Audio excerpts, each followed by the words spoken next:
creo que la misma ciudad te da esas opciones, ¿no? Porque en los lugares donde yo he estado, vas a una cafetería y ves infinidad de propuestas, que el lunes hay esta actividad, que en la universidad hay muchas actividades, cosa que en Tijuana no sé hace cuánto fuiste, pero no había tantas. Ahorita ya hay muchas, ¿eh? Ahorita ya Tijuana está saturada en el aspecto de que, a ver, ¿cuál decido? ¿Esta o esta? O porque ya tienes 2, 3 diferentes opciones. Antes no se tenía eso, ¿no? ¿Te pasó eso? Esos cambios me tocaban cuando regresaba. Yo cada año tenía como estos regresos. Ah, ok. Era como una especie de ritual venir siempre en Navidad. Era algo que no quería, ¿no? Entonces, no sé, recuerdo haberme encontrado como que ya tal bulevar lo ampliaron, como que... Sí, no, uno empieza a ver las cosas que no percibiste aquí, güey. Correcto. Y como a empezar también a tener como un pensamiento más crítico, que ya lo tenía aquí un tanto. Hay cosas, recuerdo que cuando me fui es cuando empezó a despuntar la violencia muy fuerte en 2008. 2008 entonces, 2008. Recuerdo que me tocó ir saliendo de la universidad y de pronto ver un escuadrón con una metralleta al lado del taxi, llevarme una impresión, me dio un contronazo. Sí, no era normal para nosotros ver eso. No, para nada.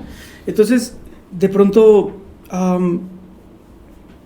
el ver todo, el ir viendo toda esta situación a la distancia, también ya adquiere como otra perspectiva para mí, el pensar a la ciudad, el pensar a la frontera, el pensar a la gente que llega con anhelos, con incluso cuestionarme. Mi familia también es migrante, yo soy migrante sería tercera generación, mis abuelos son los que llegan, mi mamá ya nace aquí, a mí ya me toca nacer aquí también.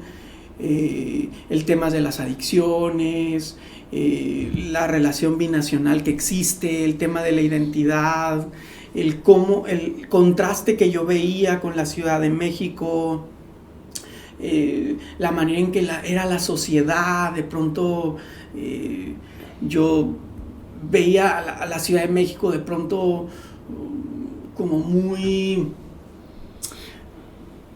a flor de piel, siempre toda la situación del tráfico, la sobrepoblación, el estar compitiendo, de pronto el ver como mucha desconfianza, yo lo contrastaba y decía, en Tijuana es como relativamente fácil todavía llegar a hacer confianza con alguien, como llegar a un negocio, ¿cómo puedo llegar a tal lugar? Y como de pronto, no, y hasta platicar, en la Ciudad de México no podía ser, pero había recelo, había como un límite muy claro. Entonces todo eso me hacía pensar como esos contrastes identitarios, ¿no? Empieza la problemática del bordo, ¿qué pasa esta experiencia con los chavos que traían a cambiar sus conductas, lo que es permitido aquí en frontera y no es permitido en Estados Unidos, esas licencias que se hay acá, la parte oscura de Tijuana? Recuerdo que mi analista, a pesar de que estábamos en la Ciudad de México, él era de Monterrey. Okay. Y él vivía también esta condición de ser migrante, ¿no? Y era un tema que compartíamos. Y recuerdo que cuando egresé, él me obsequió un libro que guardo con mucho cariño, que se llama El Otro México, de Ricardo Rafael. En ese texto, Ricardo Rafael hace un viaje por la Baja Norte, una Baja California secas, y se va por Sonora, por Chihuahua, con esa interrogante. ¿Qué pasa en el norte que los del centro no nos percatamos y que quizás solo nos llegan ciertas noticias o nos hemos hecho cierta impresión? Y entre esas recuerdo que entrevista a Yepes, hay una entrevista que le hace Heriberto Yepes, ¿no? Y me llamó mucho la atención una de las respuestas que da cuando decía que, asumo que Yepes lo hablaba desde su subjetividad, que a Tijuana, los tijuanenses la amamos y la odiamos, ¿no? O sea, es una ciudad de pronto tan contradictoria, es una ciudad que te acoge. Decía que me encontraba con esa entrevista que le hacía Ricardo Rafael a Yepes. Obviamente el apartado de Tijuana fue el que más, y si mal recuerdo es con el que arranca, ¿no? Y empieza con ciertos mitos, con el Juan Soldado, con la historia, el casino y demás.